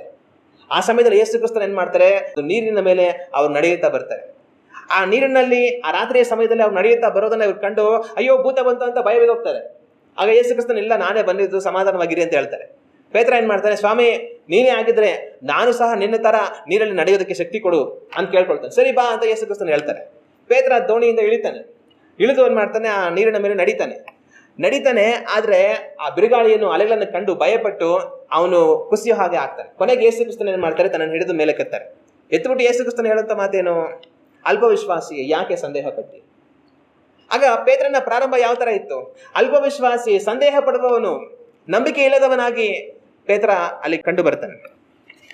ಅದು ಮಾತ್ರ ಅಲ್ದಿರ ಒಂದ್ ಸಮಯದಲ್ಲಿ ಯೇಸು ಕ್ರಿಸ್ತನ್ ನಾನು ಯಾರು ಅಂತ ಹೇಳಿದ್ರೆ, ನೀನ್ ದೇವರ ಕುಮಾರನು, ನೀನ್ ಬರ್ಬೇಕಾಗಿರುವಂತ ಕ್ರಿಸ್ತನ ಎಂಬುದಾಗೆಲ್ಲ ಹೇಳ್ತಾನೆ. ಯೇಸು ಕ್ರಿಸ್ತನು ಅನೇಕ ವಿಷಯಗಳನ್ನ ಅದಕ್ಕೆ ಬದಲಾಗಿ ಹೇಳ್ತಾರೆ. ಆನಂತರ ನಾನು ಶಿಲುಬೆಯ ಪಾಡಿಗೆ ಒಪ್ಪಿಸಲ್ಪಡ್ತೀನಿ, ಶಿಲುಬೆಯಲ್ಲಿ ಮರಣ ಹೊಂತೀನಿ ಅಂತೆಲ್ಲ ಹೇಳುವಾಗ, ಸ್ವಾಮಿ ನನಗೆ ಅದಾಗಬಾರದು, ದೇವರು ನನ್ನ ಕಾಯಲಿ ಅಂತ ತನ್ನ ಕೈ ಹಿಡಿದು ತನ್ನನ್ನು ಗದರಿಸ್ತಾನೆ. ಆಗ ಯೇಸು ಕ್ರಿಸ್ತನ ಏನ್ ಮಾಡ್ತಾರೆ, ಸೈತಾನನ್ನೇ ನೀನು ತೊಲಗು ಅಂತ ತನ್ನನ್ನು ಗದರಿಸ್ತಾರೆ. ತನ್ನ ಹಿಂದೆಗಳಲ್ಲಿ ಕ್ರಿಯೆ ಮಾಡಿದಂಥ ಸೈತಾನನನ್ನ ಅವರು ಗದರಿಸ್ತಾರೆ. ಆಗ ಅಲ್ಲಿ ಏನಾಯ್ತು, ಪೇತ್ರ ಪರಲೋಕದಿಂದ ತಂದೆಯ ಮಾತಿಗೆ ಕಿವಿಗೊಟ್ಟು ಯೇಸು ಕ್ರಿಸ್ತನು ದೇವರ ಕುಮಾರನೆಂಬುದಾಗಿ ಅರಿಕೆ ಮಾಡ್ದ. ಆದ್ರೆ ಅದನ್ನ ಯೇಸು ಕ್ರಿಸ್ತನ್ ಒಪ್ಪಿ ಅನೇಕ ಕಾರ್ಯಗಳನ್ನು ಹೇಳಿದಾಗ ಸೈತಾನನಿಗೆ ಅವಕಾಶ ಕೊಟ್ಬಿಟ್ಟು ಯೇಸು ಕ್ರಿಸ್ತನ್ ತನ್ನನ್ನು ಗದರಿಸುವಂತ ಪರಿಸ್ಥಿತಿ ಬಂತು. ಪೇತ್ರನ ಪ್ರಾರಂಭ ಯಾವ ತರ, ಸೈತಾನನಿಗೆ ಸ್ಥಳ ಕೊಡುವಂತ ಒಂದು ಸ್ಥಿತಿಯಲ್ಲಿ ಪೇತ್ರ ಇದ್ದ. ನಂತರ ಯೇಸು ಕ್ರಿಸ್ತನು ಗೆತ್ಸೆಮನೆ ತೋಟಕ್ಕೆ ಹೋಗ್ತಾರೆ. ಪೇತ್ರನನ್ನು, ಯೋಹಾನನನ್ನು, ಯಾಕೋಬನನ್ನು ಕರ್ಕೊಂಡು ಹೋಗ್ತಾರೆ. ನನ್ನ ಜೊತೆ ಪ್ರಾರ್ಥನೆ ಮಾಡಿ ಅಂತ ಹೇಳ್ತಾರೆ. 3 ಸರಿ ಯೇಸು ಕ್ರಿಸ್ತನು ಹೋಗಿ ಪ್ರಾರ್ಥನೆ ಮಾಡಿ ಬರ್ತಾರೆ. ಆದ್ರೆ ಇವ್ರೇನ್ ಮಾಡ್ತಾ ಇರ್ತಾರೆ, ಎಲ್ಲ ನಿದ್ದೆ ಮಾಡ್ತಾ ಇರ್ತಾರೆ. ಪೇತ್ರನ ಸಹ ನಿದ್ದೆ ಮಾಡ್ತಾ ಇರ್ತಾರೆ. ಆಗ ಪ್ರಾರ್ಥನೆ ಮಾಡಿ ನನ್ನ ಜೊತೆ ಇದ್ದು ಅಂತ ಕರ್ಕೊಂಡು ಬಂದ್ರೆ ಪೇತ್ರ ತನ್ನ ಜೊತೆ ಇದ್ದವರೆಲ್ಲ ಏನ್ ಮಾಡ್ತಾ ಇದ್ದಾರೆ, ಎಲ್ಲ ನಿದ್ದೆ ಮಾಡ್ತಾ ಇದ್ದಾರೆ. ಆನಂತರ ನನ್ನನ್ನ ಶಿಲುಬೆ ಪಾಡಿಗೆ ಹಿಡ್ಕೊಡ್ತಾರೆ ಅಂತೆಲ್ಲ ಹೇಳುವಾಗ, ನಿನಗೋಸ್ಕರ ಪ್ರಾಣ ಬೇಕಾದ್ರೆ ಕೊಡ್ತೀನಿ ಅಂತ ಪೇತ್ರ ಹೇಳ್ತಾನೆ, ಬೇರೆಯವರೆಲ್ಲರೂ ಸಹ ಹೇಳ್ತಾರೆ. ಆದ್ರೆ ಅನಂತರ ಅವ್ರು ಹಿಡ್ಕೊಂಡು ಹೋಗೋದಕ್ಕೆ ಬಂದಾಗ ಇವರೆಲ್ಲ ಏನ್ ಮಾಡ್ತಾರೆ, ಎಲ್ಲ ಓಡಿ ಹೋಗ್ತಾರೆ. ಆಗ ಪೇತ್ರನ ಆ ಒಂದು ವಿಶ್ವಾಸ ಜೀವಿತವನ್ನು ನಾವು ನೋಡುವಾಗ ತಾನು ಪ್ರಾರಂಭ ಮಾಡಿದ್ದು ಕೆಟ್ಟದಾಗಿ, ನಂಬಿಕೆ ಇಲ್ಲ, ಸಂದೇಹ ಪಡ್ತಾನೆ, ಅಲ್ಪ ವಿಶ್ವಾಸಿಯಾಗಿದ್ದಾನೆ, ಪ್ರಾರ್ಥನೆ ಮಾಡಿದ್ರೆ ನಿದ್ದೆ ಮಾಡ್ತಾನೆ, ಸೈತಾನನಿಗೆ ಅವಕಾಶ ಕೊಡ್ತಾನೆ, ನಾನು ಜೊತೆಲಿ ಇರ್ತೀನಿ, ಪ್ರಾಣ ಬೇಕಾದ್ರೆ ಕೊಡ್ತೀನಿ ಅಂತಾನೆ ಓಡಾಕ್ತಾನೆ. ತನ್ನ ಪ್ರಾರಂಭ ಕೆಟ್ಟದಾಗಿತ್ತು. ಆದರೆ ಇದೇ ಪೇತ್ರ ಒಂದಿನ ಏನಾದ? ಇದೇ ಪೇತ್ರ ಒಂದು ದಿವಸ ಸಭೆಗೆ ಅಸ್ಥಿವಾರವಾದ, ಸಭೆಗೆ ಆಧಾರ ಕಂಬವಾದ. ಲೇಲೂಯ. ಆಗ ಒಂದು ಕಾಲದಲ್ಲಿ ಈ ರೀತಿ ಕೆಟ್ಟದಾಗಿ ಪ್ರಾರಂಭ ಮಾಡಿದವನು ಮುಂದೊಂದು ಕಾಲದಲ್ಲಿ ಸಭೆಗೆ ತಾನು ಅಸ್ಥಿವಾರವಾಗಿ, ಆಧಾರ ಕಂಬವಾಗಿ ತಾನು ಇದ್ದ. ಯಾವ ಕ್ರಿಸ್ತನ ನಿಮಿತ್ತ ತಾನು ಓಡಿ ಹೋದನೋ ಅದೇ ಕ್ರಿಸ್ತನಿಗಾಗಿ ಒಂದು ದಿವಸ ತಾನು ರಕ್ತಸಾಕ್ಷಿಯಾಗಿ ಶಿಲುಬೆ ತಲೆ ಕೆಳಗಾಗಿ ಮಾಡಲ್ಪಟ್ಟು ತಾನು ಮರಣವನ್ನು ಹೊಂದಿದ. ಆಗ ಪೇತ್ರನ ಪ್ರಾರಂಭ ಅತ್ಯಂತ ಕೆಟ್ಟದಾಗಿತ್ತು, ಆದರೆ ಪೇತ್ರನ ಅಂತ್ಯ ಶ್ರೇಷ್ಠವಾಗಿತ್ತು. ಹಲ್ಲೆಲೂಯ. ಹೊಸ ಯೆರೂಸಲೇಮಿನಲ್ಲಿ, ಆ ಯೆರೂಸಲೇಮ್ ಪಟ್ಟಣಕ್ಕೆ 12 ಅಸ್ಥಿವಾರಗಳಿರುತ್ತೆ. ಆ 12 ಅಸ್ಥಿವಾರಗಳಲ್ಲಿ 12 ಅಪೊಸ್ತಲರ ಹೆಸರು ಇರುತ್ತೆ. ಅದರಲ್ಲಿ ಒಂದೇ ಹೆಸರು ಪೇತ್ರ. ಹಲ್ಲೆಲೂಯ. ಆಗ ಪೇತ್ರನ ಪ್ರಾರಂಭ ಕೆಟ್ಟದಾಗಿತ್ತು, ಆದರೆ ಪೇತ್ರನ ಅಂತ್ಯ ಶ್ರೇಷ್ಠವಾಗಿತ್ತು. ಆಗ ನಾವು ಯಾವ ರೀತಿ ಪ್ರಾರಂಭ ಮಾಡ್ತಿರೋದು ಮುಖ್ಯ ಅಲ್ಲ. ಒಂದು ವೇಳೆ ನಾವು ಕೆಟ್ಟದಾಗಿನೂ ಪ್ರಾರಂಭ ಮಾಡಿರ್ಬೋದು, ಆದರೆ ಅದೇ ಮುಖ್ಯ ಅಲ್ಲ. ನಾವು ಯಾವ ರೀತಿ ಮುಗಿಸ್ತೀವಿ ಅದು ಮುಖ್ಯವಾಗುತ್ತೆ. ಹಲ್ಲೆಲೂಯ. ಆಗ ಇವತ್ತು ನಾವು ಯಾವ ರೀತಿಯಾಗಿ ಇದ್ದೀವಿ ಅನ್ನೋದನ್ನ ಯೋಚನೆ ಮಾಡೋಣ. ಒಂದು ವೇಳೆ ನಾವು ಕೆಟ್ಟದಾಗಿನೇ ಪ್ರಾರಂಭ ಮಾಡಿರ್ಬೋದು, ನೋಡಿದವರೆಲ್ಲ ನಮ್ಮನ್ನು ಬೈತಾ ಇರ್ಬೋದು, ಏನೋ ನಿಮ್ಮ ನಂಬಿಕೆನೇ ಇಲ್ವಲ್ಲ, ನಿಮಗೆ ನೀವು ದೇವರಲ್ಲಿ ಭಯಭಕ್ತಿನೇ ಇಲ್ವಲ್ಲ, ನೀವು ಪ್ರಾರ್ಥನೆ ಮಾಡೋದೇ ಗೊತ್ತಿಲ್ವಲ್ಲ, ನಿಮಗೆ ವಾಕ್ಯನೇ ಗೊತ್ತಿಲ್ವಲ್ಲ, ನೀವು ದೇವರನ್ನ ಭಯಭಕ್ತಿನ ಸೇವಿಸೋದೇ ಇಲ್ವಲ್ಲ, ಇದರೆಲ್ಲ ಇದ್ರೆ ಹೆಂಗೆ ನೀವು ಅಂತ ಬಲಹೀನವಾಗಿ ನಾವಿರೋ ರೀತಿಯಲ್ಲಿ ನಮ್ಮ ಓಟವನ್ನು ಪ್ರಾರಂಭ ಮಾಡಿರ್ಬೋದು. ಆದರೆ ನಾವು ಯಾವ ರೀತಿ ಪ್ರಾರಂಭ ಮಾಡಿದ್ರು ಅದು ಮುಖ್ಯ ಅಲ್ಲ.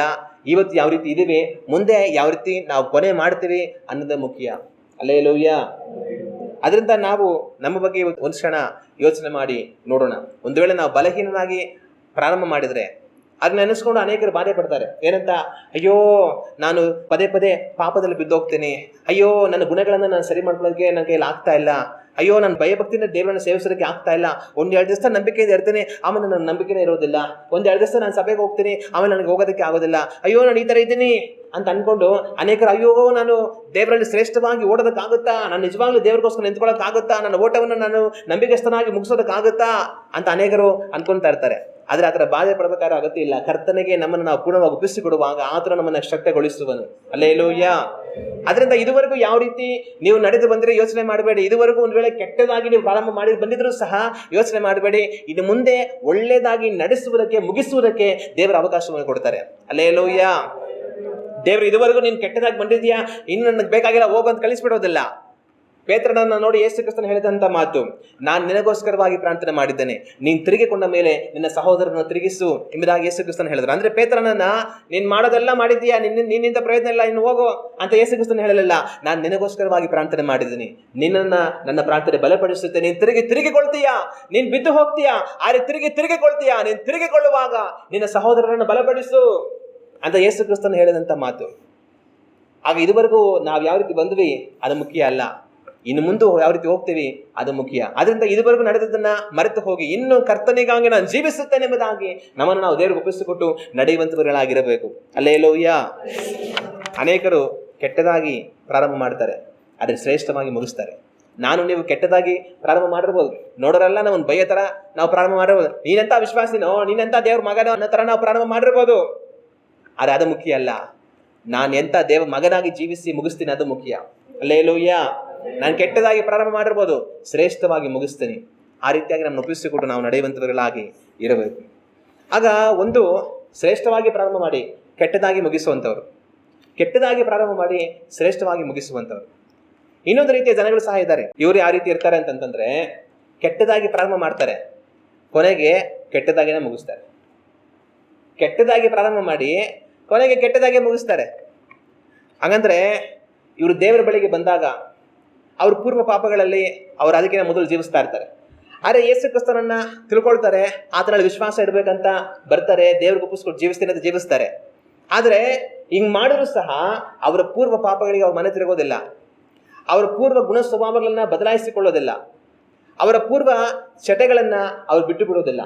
ಕರ್ತನ ಬಳಿಗೂ ಬಂದು ಸಹ ಅವರು ತಮ್ಮ ಪೂರ್ವ ಜೀವಿತವನ್ನ ಹಾಗೆ ಕರ್ತನಲ್ಲಿ ಮುಂದುವರಿಸಿಕೊಂಡೇ ಹೋಗ್ತಾ ಇರ್ತಾರೆ. ಅಂದ್ರೆ ಅವರು ತಮ್ಮ ಪೂರ್ವ ಜೀವಿತಕ್ಕೆ ಸಾಯೋದಿಲ್ಲ, ತಮ್ಮ ಪೂರ್ವ ಜೀವಿತವನ್ನ ಹಂಗೆ ತಮ್ಮಲ್ಲಿ ಧರಿಸ್ಕೊಂಡು ಹಂಗೆ ಹೋಗ್ತಾ ಇರ್ತಾರೆ. ಆದ್ರೆ ನಾನು ನೀವು ಕ್ರಿಸ್ತನ ಬಳಿಗೆ ಬಂದು ನಮ್ಮ ಪೂರ್ವ ಜೀವಿತವನ್ನ ಮುಂದುವರಿಸಿಕೊಂಡು ಹೋಗೋದಕ್ಕಾಗಿ ನಾವು ಕರೆಯಲ್ಪಡಲಿಲ್ಲ. ನಾವು ನೂತನ ಜೀವಿತವನ್ನ ವಾಕ್ಯದ ಆಧಾರದ ಮೇಲೆ ಅನುಸರಿಸುವಂತವರಾಗಿರಬೇಕು. ನಾವು ಹಳೆಯ ಮನುಷ್ಯರಾಗಿ ಬದುಕುವುದಕ್ಕಾಗಿ ಕರೆಯಲ್ಪಡಲಿಲ್ಲ. ಆದ್ರೆ ನಾವು ದೀಕ್ಷಾ ಸ್ಥಾನದಲ್ಲಿ ಹಳೆಯ ಜೀವಿತಕ್ಕೆ ಸತ್ತು, ಹಳೆಯ ಮನುಷ್ಯರಿಗೆ ನಾವು ಸತ್ತು, ಇನ್ನು ಪುನರುತ್ಥಾನವಾಗಿ ಎದ್ದು ಬಂದು ದೇವರ ವಾಕ್ಯದ ಪ್ರಕಾರ, ಕ್ರಿಸ್ತ ಯೇಸುವಿನ ಸ್ವಾರೂಪದ ಪ್ರಕಾರ ಹೊಸ ಮನುಷ್ಯರಾಗಿ ಬದುಕುವುದಕ್ಕಾಗಿ ನಾವು ಕರೆಯಲ್ಪಟ್ಟಿದ್ದೇವೆ. ನೂತನ ಸೃಷ್ಟಿಯಾಗಿ ಬದುಕುವುದಕ್ಕಾಗಿ ನಾವು ಕರೆಯಲ್ಪಟ್ಟಿದ್ದೇವೆ. ಆದ್ರೆ ಅನೇಕರು ಏನ್ ಮಾಡ್ತಾರೆ ಅಂತಂದ್ರೆ, ಕರ್ತನ ಬಳಿಗೆ ಬಂದು ನೂತನ ಸೃಷ್ಟಿ ಆಗೋದಿಲ್ಲ, ಹೊಸ ಮನುಷ್ಯರಾಗೋದಿಲ್ಲ, ತಮ್ಮ ಪೂರ್ವ ಮನುಷ್ಯನನ್ನ ಬದಲಾಯಿಸಿಕೊಂಡು ಹೊಸ ಮನುಷ್ಯರಾಗಿ ಅವ್ರು ಬದಲಾಗೋದಿಲ್ಲ, ಕ್ರಿಸ್ತನ ಸ್ವರೂಪವಾಗಿ ಬದಲಾಗೋದಿಲ್ಲ. ಅವ್ರೇನ್ ಮಾಡ್ತಾರೆ, ತಮ್ಮ ಹಳೆಯ ಜೀವಿತವನ್ನ ಹಂಗೆ ಮುಂದುವರಿಸ್ತಾ ಇರ್ತಾರೆ. ಇವಾಗ ಯಾವುದೋ ಒಂದು ಮರಣ ಸಂಭವಿಸ್ತಂತ ಅನ್ಕೊಳ್ಳಿ. ಮರಣ ಸಂಭವಿಸಿದ ಒಡನೆ ಏನ್ ಮಾಡ್ತಾರೆ, ಒಂದು ಸ್ವಲ್ಪ ಕಾಲ ಆ ಶವವನ್ನ ಇಟ್ಕೊಂಡಿರ್ತಾರೆ. ಬರೋರೆಲ್ಲ ಬರ್ಲಿ, ನೋಡ್ಲಿ, ಹೋಗ್ಲಿ ಅಂತ ಅನ್ಬಿಟ್ಟು. ಆದ್ರೆ ಎಷ್ಟು ಕಾಲ ಆ ಥರ ಇಟ್ಕೊಂಡಿರ್ತಾರೆ? 3 ತಿಂಗಳಾದ್ರೂ ಹಂಗೆ ಇಟ್ಕೊಂಡಿರ್ತಾರೆ, 6 ತಿಂಗಳಾದ್ರೂ ಹಂಗೆ ಇಟ್ಕೊಂಡಿರ್ತಾರೆ. ನನಗೆ ತುಂಬಾ ಪ್ರೀತಿ, ನಾನು ಇವ್ರನ್ನ ಬಿಟ್ಟಿರೋಕ್ಕೆ ಆಗಲ್ಲ ಅಂತ ಅಂದ್ಬಿಟ್ಟು ಆ ಸತ್ತು ಹೋಗಿರುವಂತ ಅವ್ರ ಶವವನ್ನ ಮನೇಲೆ ಇಟ್ಕೊಂಡು ವರ್ಷಗಟ್ಟಲೆ ಅದು ಜೀವಿಸ್ತಾ ಇರ್ತಾರ. 1 ದಿವಸ, 2 ದಿವಸ, 3 ದಿವಸ ಆಗೋಷ್ಟರಲ್ಲಿ ಮಣ್ಣು ಮಾಡ್ಬಿಡ್ತಾರೆ. ಅಯ್ಯೋ ವಾಸನೆ ಬಂದ್ಬಿಡುತ್ತೆ, ದೇಹ ಎಲ್ಲ ಕೆಟ್ಟೋಗ್ಬಿಡುತ್ತೆ, ಫಸ್ಟ್ ಮಣ್ಣು ಮಾಡಿ ಅಂತ ಮಣ್ಣು ಮಾಡ್ಬಿಡ್ತಾರೆ. ಆಗ ಶವವನ್ನ ನಾವೇನ್ ಮಾಡ್ಬೇಕು, ಆದಷ್ಟು ಬೇಗ ಮಣ್ಣು ಮಾಡ್ಬಿಡ್ಬೇಕು. ಅದೇ ರೀತಿಯಾಗಿ ನಾವೇನ್ ಮಾಡ್ಬೇಕಂದ್ರೆ, ಕ್ರಿಸ್ತನ ಬಳಿಗೆ ಬಂದು ಹಳೆಯ ಜೀವಿತಕ್ಕೆ ಸತ್ತು ಹೋಗಿ ಆ ಹಳೆಯ ಜೀವಿತವನ್ನು ಆದಷ್ಟು ಬೇಗ ಮಣ್ಣು ಮಾಡ್ಬಿಡ್ಬೇಕು. ನಮ್ಮಲ್ಲೇ ಉಳಿಸ್ಕೊಬಾರ್ದು, ನಾವು ಹೊಸ ಮನುಷ್ಯರಾಗಿ ಬದುಕಬೇಕು. ಆದ್ರೆ ಇವ್ರು ಯಾರು ಅಂತಂತಂದ್ರೆ, ಕೆಟ್ಟದಾಗಿ ಪ್ರಾರಂಭ ಮಾಡಿ ಕೆಟ್ಟದಾಗಿ ಮುಂದುವರಿಯುವಂಥವ್ರು. ಅದೇ ಕರ್ತನ ಬಳಿಗೆ ಬರ್ತಾರೆ, ಅವರು ತಮ್ಮ ಗುಣ ಸ್ವಭಾವಗಳನ್ನು ಬದಲಾಯಿಸ್ಕೊಳ್ಳೋದಿಲ್ಲ. ಸುಳ್ಳು ಹೇಳ್ತಾರೆ, ಮೋಸ ಮಾಡ್ತಾರೆ, ಅನ್ಯಾಯ ಮಾಡ್ತಾರೆ, ಹೊಟ್ಟೆ ಕಿಚ್ಚುಪಡ್ತಾರೆ, ದ್ವೇಷ ಮಾಡ್ತಾರೆ, ಕ್ಷಮಿಸೋದಿಲ್ಲ, ಪ್ರೀತಿಸೋದಿಲ್ಲ, ಕನಿಕರ ತೋರಿಸೋದಿಲ್ಲ, ಕೆಟ್ಟ ಕೆಟ್ಟ ಮಾತುಗಳಾಡ್ತಾರೆ. ಎಲ್ಲಾ ವಿಧವಾದ ದೇವರ ವಾಕ್ಯಕ್ಕೆ ವಿರುದ್ಧವಾದ ಕೆಟ್ಟ ಸ್ವಭಾವವನ್ನು, ನಡವಳಿಕೆಯನ್ನ ಅನುಸರಿಸುವಂತವர்களಾಗಿರ್ತಾರೆ. ಕರ್ತನಲ್ಲಿ ಬಂದು ಎಷ್ಟೇ ವರ್ಷಗಳಾದ್ಮೇಲೆ ಕೂಡ ಹಂಗೆ ಬದುಕ್ತಾ ಇರ್ತಾರೆ. ಪ್ರಾರ್ಥನೆ ಮಾಡ್ತಾರೆ, ದೇವರ ವಾಕ್ಯವನ್ನು ಓದ್ತಾರೆ, ಸಭೆಗೆ ಬರ್ತಾರೆ, ಉಪವಾಸ ಮಾಡ್ತಾರೆ, ಎಲ್ಲವನ್ನು ಮಾಡಿ ಒಂದನ್ನ ಮಾಡೋದಿಲ್ಲ. ಏನಂದ್ರೆ ಅವರನ್ನ ಬದಲಾಯಿಸ್ಕೊಳ್ಳೋದಿಲ್ಲ, ಹೊಸ ಮನುಷ್ಯರಾಗಿ ಬದಲಾಗೋದಿಲ್ಲ. ಹಳೆಯ ಮನುಷ್ಯರಾಗಿಯೇ ಜೀವಿಸಿ ಕರ್ತನಲ್ಲಿ ಎಲ್ಲವನ್ನು ಮಾಡ್ತಾ ಇರ್ತಾರೆ. ಶಾರೀರಿಕವಾದ ಬದಲಾವಣೆ ಕಾಣಿಸ್ತಾ ಇರುತ್ತೆ, ಹೃದಯದಲ್ಲಿ ಯಾವುದೇ ಬದಲಾವಣೆ ಇರೋದಿಲ್ಲ. ಎಷ್ಟೋ ವರ್ಷಗಳಾದ್ರೂ ಅದೇ ರೀತಿಯಾಗಿ ಬದುಕ್ತಾ ಇರ್ತಾರೆ. ಕಡೆಗೆ ಅವ್ರ ಓಟವನ್ನು ಹಾಗೇ ಓಡಿ ಹಾಗೆ ಮುಗಿಸ್ಬಿಡ್ತಾರೆ. ಅವಾಗ ಇಂಥವ್ರು ಯಾರು? ಕೆಟ್ಟದಾಗಿ ಪ್ರಾರಂಭ ಮಾಡಿ ಕೆಟ್ಟದಾಗೆ ಮುಗಿಸಿಬಿಟ್ಟವರು. ಆದರೆ ಅವರಿಗೆ ಮನೆ ತಿರುಗೋದಕ್ಕೆ, ತಮ್ಮ ಕೆಟ್ಟ ಓಟವನ್ನು ಸರಿಪಡಿಸಿಕೊಳ್ಳೋದಕ್ಕೆ, ಒಳ್ಳೆಯವರಾಗಿ ಮುಕ್ತಾಯ ಮಾಡೋದಕ್ಕೆ ದೇವರು ಎಷ್ಟೋ ಕೃಪಾಕಾಲ ಅವಕಾಶಗಳನ್ನ ಕೊಟ್ಟಿರ್ತಾರೆ. ಆದರೆ ಆ ಕೃಪಾಕಾಲ ಅವಕಾಶಗಳನ್ನ ಅವರು ಉಪಯೋಗಿಸಿಕೊಂಡಿರೋದಿಲ್ಲ. ಕೆಟ್ಟದಾಗಿನೇ ಪ್ರಾರಂಭ ಮಾಡಿ ಕೆಟ್ಟದಾಗಿನೇ ಓಡಿ ಕೊನೆಗೆ ಕೆಟ್ಟದಾಗಿನೇ ಮುಗಿಸ್ಬಿಡ್ತಾರೆ, ನಾಶನಕ್ಕೆ ಹೋಗ್ಬಿಡ್ತಾರೆ. ಇವತ್ತು ನಾವು ಯಾವ ರೀತಿಯಾಗಿದ್ದೇವೆ ಯೋಚನೆ ಮಾಡಬೇಕು. ನಮ್ಮ ಸುತ್ತಮುತ್ತಲೂ ಸಹ ಇಂಥ ಜನಗಳಿರ್ತಾರೆ.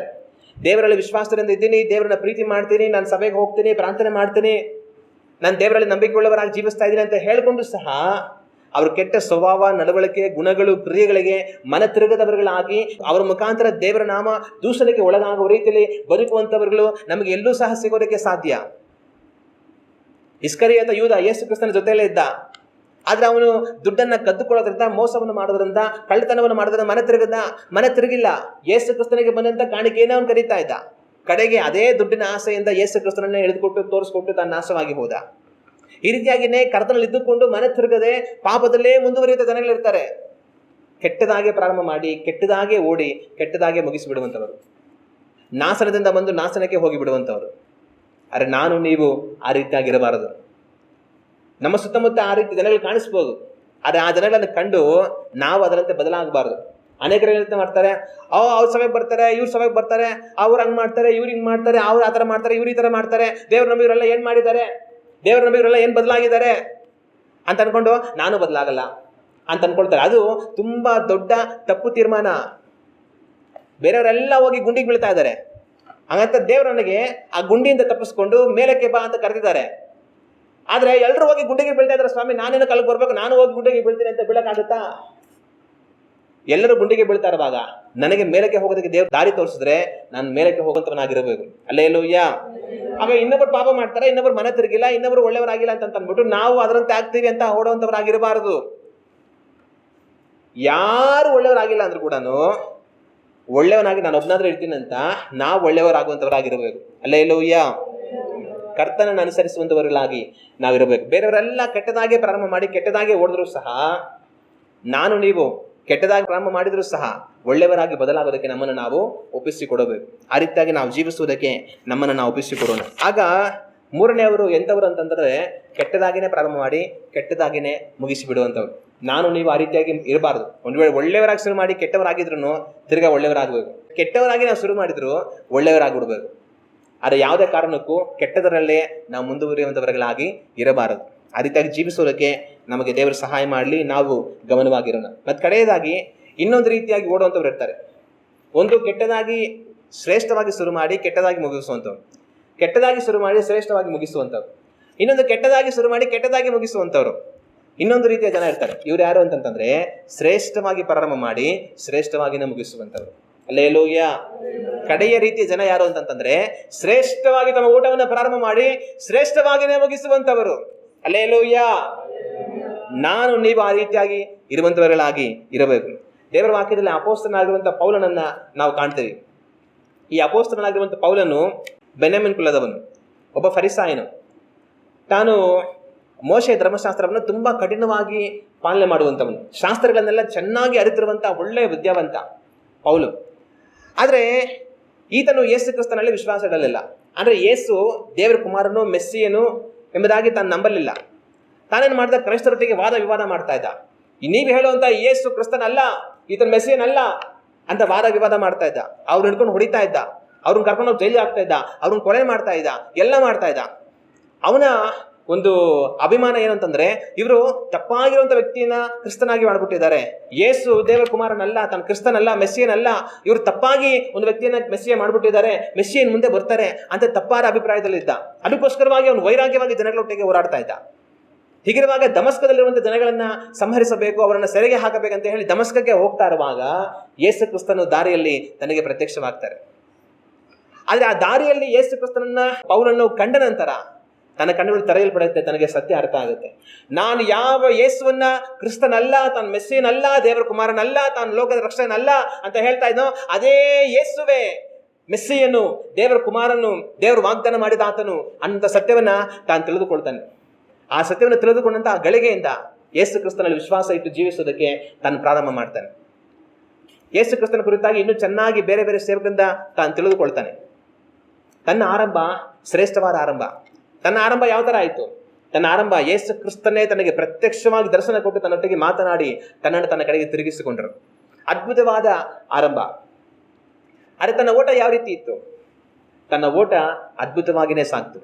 ತಾನು ಯೇಸು ಕ್ರಿಸ್ತನ ಕುರಿತಾಗಿ ತಿಳಿದುಕೊಂಡು ಸ್ವಲ್ಪ ಕಾಲದಲ್ಲಿಯೇ ಯೇಸುವೇ ಮೆಸ್ಸಿಯನು, ಯೇಸುವೇ ಕ್ರಿಸ್ತನೆಂಬುದಾಗಿ ಎಲ್ಲರಿಗೂ ಬೋಧನೆ ಮಾಡಕ್ಕೆ ಶುರು ಮಾಡ್ತಾನೆ. ಅದರ ಬೋಧನೆ ಮಾಡ್ತಾ ಮಾಡ್ತಾ ಮಾಡ್ತಾ ಒಂದು ಸ್ಥಳದಿಂದ ಇನ್ನೊಂದು ಸ್ಥಳಕ್ಕೆ, ಇನ್ನೊಂದು ಸ್ಥಳದಿಂದ ಇನ್ನೊಂದು ಸ್ಥಳಕ್ಕೆ, ಒಂದು ಊರಿಂದ ಇನ್ನೊಂದು ಊರಿಗೆ, ಒಂದು ಪಟ್ಟಣದಿಂದ ಇನ್ನೊಂದು ಪಟ್ಟಣಕ್ಕೆ, ಒಂದು ದೇಶದಿಂದ ಇನ್ನೊಂದು ದೇಶಕ್ಕೆ, ಎಲ್ಲ ಕಡೆಗಳ ಸುತ್ತಿ ತಿರುಗಾಡ್ತಾನೆ. ಯೇಸುವೇ ಕ್ರಿಸ್ತನು, ಶಿಲುಬೆಗೆ ಹಾಕಲ್ಪಟ್ಟಂತ ಯೇಸುವೇ ಮೆಸ್ಸಿಯನು, ಆತನೇ ದೇವರ ಕುಮಾರನು. ಆತನ ಸತ್ತು ಮೂರನೇ ದಿನದಲ್ಲಿ ಜೀವಂತವಾಗಿ ಎದ್ದು ಬಂದನು. ತಾನು ಜೀವಂತವಾಗಿದ್ದಾನೆ, ಆತನು ತಿರುಗಿ ಬರುವುದಕ್ಕಿದ್ದಾನೆ. ಆತನ ಮುಖಾಂತರ ಮನುಷ್ಯರಿಗೆ ಪಾಪ ಕ್ಷಮಾಪಣೆ, ರಕ್ಷಣೆ ಉಂಟು. ಆತನಲ್ಲಿ ನಂಬಿಕೆ ಇಡಿರಿ ಎಂಬುದಾಗಿ ಎಲ್ಲ ಕಡೆಗಳಲ್ಲಿ ಸುತ್ತಿ ತಿರುಗಾಡಿ ತನ್ನ ವಾಕ್ಯವನ್ನು ಸಾರಿ ಬರ್ತಾನೆ. ಯಹೂದ್ಯರನ್ನ ಮಾತಿಲ್ಲದವರಾಗಿ ಮಾಡ್ತಾನೆ.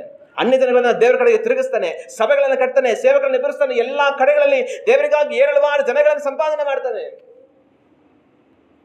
ಈ ಒಂದು ಓಟದಲ್ಲಿ ಎಷ್ಟೋ ಕಷ್ಟಗಳನ್ನು ಅನುಭವಿಸ್ತಾನೆ, ಹಿಂಸೆಗಳನ್ನು ಅನುಭವಿಸ್ತಾನೆ, ಅವಮಾನವನ್ನು ಅನುಭವಿಸ್ತಾನೆ, ಬಾಧೆಗಳನ್ನು ಅನುಭವಿಸ್ತಾನೆ, ನೋವನ್ನು ಅನುಭವಿಸ್ತಾನೆ, ಇಕ್ಕಟ್ಟುಗಳನ್ನು ಅನುಭವಿಸ್ತಾನೆ, ಅಪಾಯಗಳನ್ನು ಎದುರಿಸ್ತಾನೆ. ಕೆಲ ಸಮಯ ಮರಣಕ್ಕೆ ಹತ್ತಿರವಾಗುವಂತಹ ಸಂದರ್ಭಗಳನ್ನು ಸಹ ತಾನು ಎದುರಿಸ್ತಾನೆ. ಹಸಿವುಳ್ಳವನಾಗಿ, ಬಾಯಾರಿಕೆ ಉಳ್ಳವನಾಗಿ, ಕಷ್ಟದಲ್ಲಿ, ಚಳಿಯಲ್ಲಿ, ಬಿಸಿಲಲ್ಲಿ, ಎಲ್ಲದರಲ್ಲಿಯೂ ಕರ್ತನ ಸೇವೆಯನ್ನು ಮಾಡ್ತಾನೆ. ಎಲ್ಲವನ್ನು ಮಾಡಿ ಮುಗಿಸಿದ ನಂತರ ಕಡೆಗೆ ಪೌಲ ತಾನು ಮರಣಕ್ಕೆ ಕೊಡಲ್ಪಡುವುದಕ್ಕಿಂತ ಮುಂಚೆ ಒಂದು ಮಾತನ್ನು ಬರೀತಾನೆ.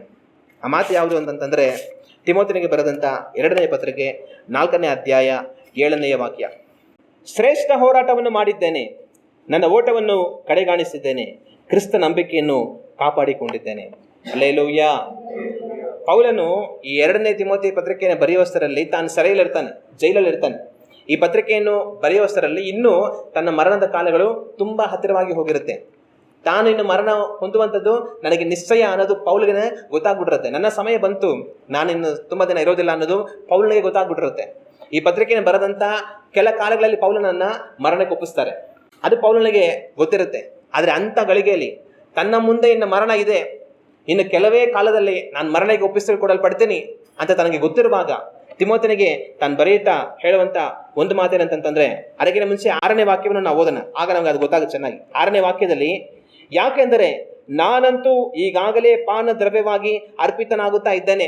ಪಾನ ದ್ರವ್ಯವಾಗಿ ನಾನು ಅರ್ಪಿತನಾಗ್ತಾ ಇದ್ದೇನೆ. ಹಂಗಂದ್ರೆ ದೇವರ ಯಜ್ಞವೇದಿಯ ಮುಂದೆಗಡೆ ಪಾನ ದ್ರವ್ಯವನ್ನು ಉಯ್ಯೋರು, ಆತರ ನಾನು ದೇವರಿಗೋಸ್ಕರವಾಗಿ ಉಯ್ಯಲ್ಪಡ್ತಾ ಇದ್ದೇನೆ ಅಂತ ಹೇಳ್ಬಿಟ್ಟು, ನಾನು ಹೊರಟು ಹೋಗಬೇಕಾದ ಸಮಯವು ಸಮೀಪಕ್ಕೆ ಬಂದದೆ, ನಾನು ಹೋಗುವಂಥ ಸಮಯ ಹತ್ರ ಬಂದ್ಬಿಡ್ತು ಅಂತ ಹೇಳಿ, ಆಮೇಲೆ 7ನೇ ವಾಕ್ಯದಲ್ಲಿ, ಶ್ರೇಷ್ಠ ಹೋರಾಟವನ್ನು ಮಾಡಿದ್ದೇನೆ, ನನ್ನ ಓಟವನ್ನು ಕಡೆಗಾಣಿಸಿದ್ದೇನೆ, ಕ್ರಿಸ್ತ ನಂಬಿಕೆಯನ್ನು ಕಾಪಾಡಿಕೊಂಡಿದ್ದೇನೆ. ತನ್ನ ಜೀವಿತದ ಕಡೆಯ ಗಳಿಗೆಗೆ ಬಂದು ಪೌಲನು ಬರೆಯುವಂಥ ಮಾತು, ನಾನು ಶ್ರೇಷ್ಠ ಹೋರಾಟವನ್ನು ಮಾಡಿದ್ದೇನೆ, ನನ್ನ ಓಟವನ್ನು ಕಡೆಗಾಣಿಸಿದ್ದೇನೆ, ನಂಬಿಕೆಯನ್ನು ನಾನು ಕಾಪಾಡಿಕೊಂಡಿದ್ದೇನೆ ಅಂತ ತಾನು ಬರೀತಾನೆ. ಹಲ್ಲೆಲೂಯ. ಆಗ ಪೌಲು ಯಾವ ರೀತಿ ಪ್ರಾರಂಭ ಮಾಡ್ದ?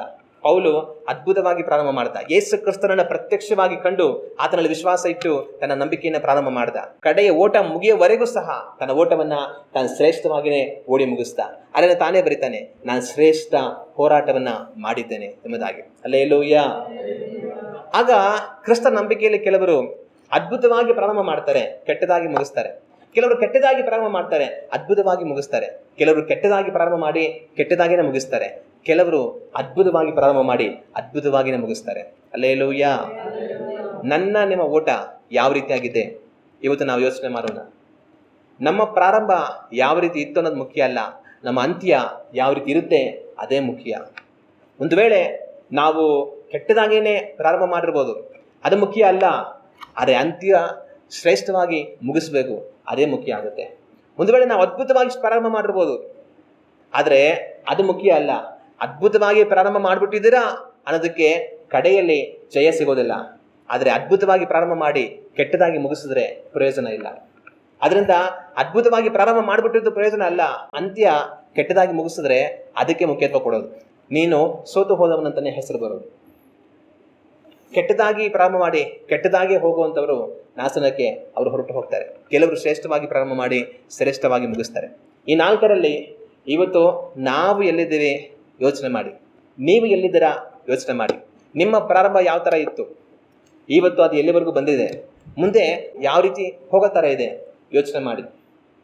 ಶ್ರೇಷ್ಠವಾಗಿ ಪ್ರಾರಂಭ ಮಾಡಿದ್ದೀರಾ, ಅದು ಯಾವುದು ಕೆಟ್ಟದಾಗಿ ಹೋಗದ ಹಾಗೆ ಶ್ರೇಷ್ಠವಾಗಿಯೇ ಹೋಗುವ ಹಾಗೆ ಗಮನವಾಗಿರಿ. ಒಂದು ವೇಳೆ ಕೆಟ್ಟದಾಗಿ ಪ್ರಾರಂಭ ಮಾಡಿದ್ದೀರಾ, ಕೆಟ್ಟದಾಗಿ ಪ್ರಾರಂಭ ಮಾಡಿದರೆ ಇವತ್ತು ನೀವು ಬದುಕಿದ್ದು ಈ ವಾಕ್ಯವನ್ನು ಕೇಳ್ತಾ ಇರೋದಕ್ಕೆ ಕಾರಣ ನೀವು ಅದ್ಭುತವಾಗಿ ಮುಗಿಸಬೇಕಂತ ಹೇಳಿ ಇನ್ನೂ ನಿಮಗೆ ಕಾಲ ಅವಕಾಶವನ್ನು ದೇವರು ಕೊಟ್ಟಿದ್ದಾರೆ. ಇವತ್ತುವರೆಗೂ ಒಂದು ವೇಳೆ ನೀವು ಕೆಟ್ಟದಾಗಿ ಪ್ರಾರಂಭ ಮಾಡಿದ್ರೆ ಜೀವಂತವಾಗಿರೋದಕ್ಕೆ ಕಾರಣ ನೀವು ಒಳ್ಳೆಯ ರೀತಿಯಲ್ಲಿ ಮುಗಿಸಬೇಕಂತ ದೇವರು ನಿಮಗೆ ಕೊಟ್ಟಿರುವಂಥ ಕೃಪಾ ಕಾಲ ಅವಕಾಶ. ಅದನ್ನು ಬಳಸಿಕೊಂಡು ಕೆಟ್ಟದರಿಂದ ಹೊರಬಂದು ಒಳ್ಳೆಯ ರೀತಿಯಲ್ಲಿ ಮುಗಿಸುವುದಕ್ಕೆ ನಿಮ್ಮನ್ನು ಕರ್ತನಿಗೆ ಒಪ್ಪಿಸಿಕೊಟ್ಟಿರಿ.